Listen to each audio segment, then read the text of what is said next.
God is love. Yeah, I have loved thee with an everlasting love. Jeremiah chapter 31 verse 3. As I read the Bible, I find love to be the supreme and dominant attribute of God.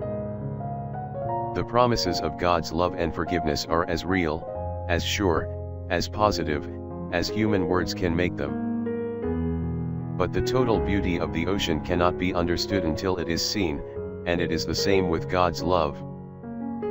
Until you actually experience it, until you actually possess it, no one can describe its wonders to you. Never question God's great love, for it is as unchangeable a part of God as His holiness. Were it not for the love of God, none of us would ever have a chance in the future life. But God is love, and His love for us is everlasting. Prayer for the day. Knowing myself as I do, Lord, the knowledge of your love and forgiveness never ceases to amaze me.